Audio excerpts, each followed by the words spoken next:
Hey guys, good morning. How you doing? Wanted to throw something at you today. We're gonna work on a little independence with your hands. What we've been doing so far is kind of lateral playing or linear playing. So now we're gonna do some harmonic playing. Harmonic means we're playing two or more notes at the same time. So let's see here. This excerpt is from a Garwood Whaley book. It's a solo and duet book. It's fantastic. It's more in line with contemporary snare drum playing versus drum set playing or rudimental playing. This is like what you do in a symphonic band. So anyway, what we're going to do, we're going to start with our setup, how we're setting up what we're playing. This calls for a field drum. I don't have a field drum here. Actually, I do have one in the closet, but for this purpose, I'm going to use a concert snare drum. So you want a larger snare drum on your left-hand side, or if you don't have one at home, you can use a floor tom, which would lead to a nice contrast in sound. Then on the right side, you want a smaller snare drum to give it a higher pitch. So here's the difference. So you get those two contrasting sounds. If this were, say, a floor tom, that'd be a nice sound too. So anyway, back to the study here. At the top of the sheet that I provided, you're going to see something that says preliminary study. And this, again, these are designed to help you get used to the independence in the harmonic drumming. So if you look at the preliminary study on the left there, you're going to see a top line and bottom line. The top line is your smallest snare drum. The bottom line is your largest snare drum. What's happening here is you notice there's accents on the bottom. That's for your larger snare drum there. So the right hand is going to act as an accompaniment, the smallest snare drum. So you're going to play that lighter. Make sure you pop those accents with your left hand. So I'll play that one for you. So 1 E and a 2 E and a.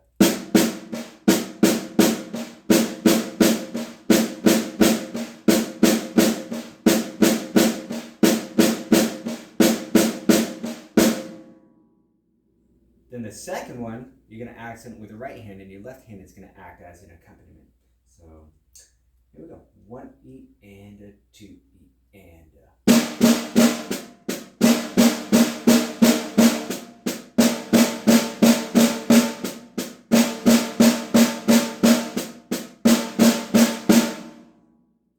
So practice those. You can make sure you get your hands in line, make sure it gets comfortable, whatnot.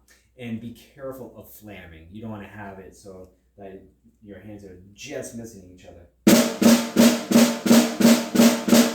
that. It's not the desired effect for this piece. It might be in something else, not to say that it's wrong, but for this study, we want to make sure that all our strokes are accurate and lined up with each other here. All right.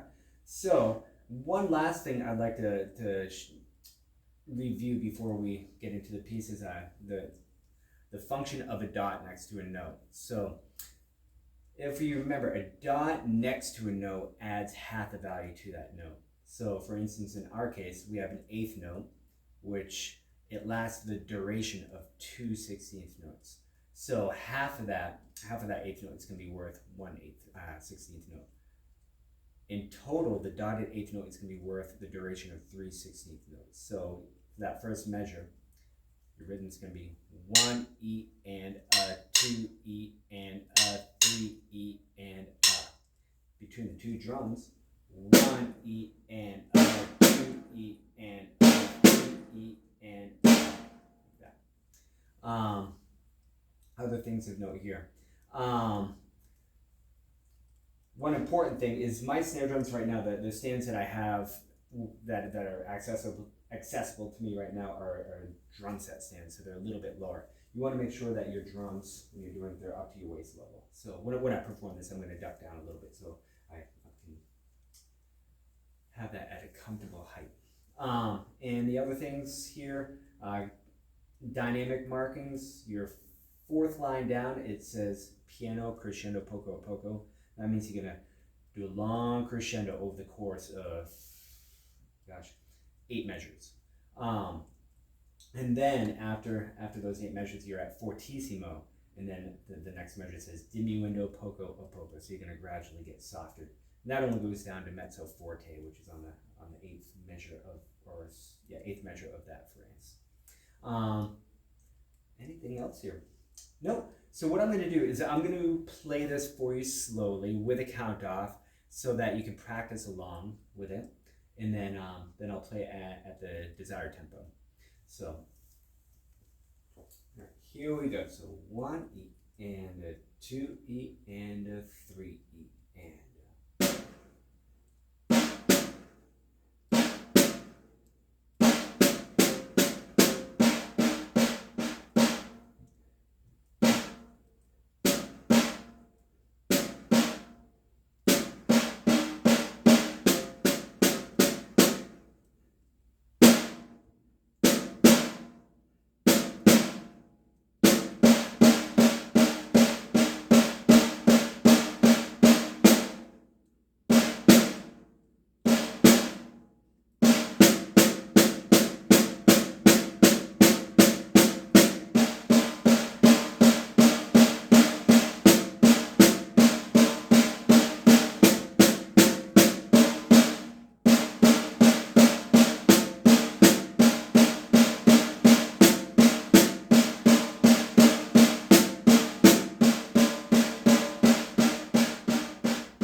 all right, cool. So now I'm going to do it at tempo.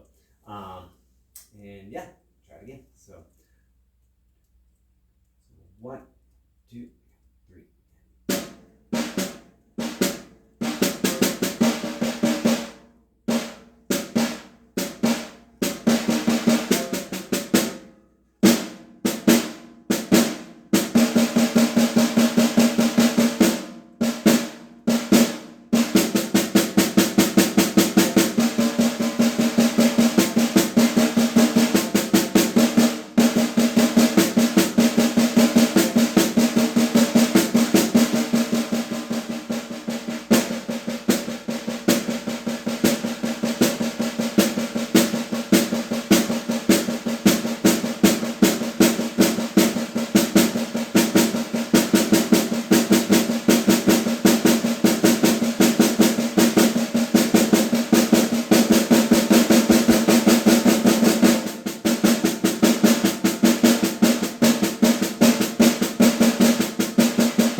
Cool.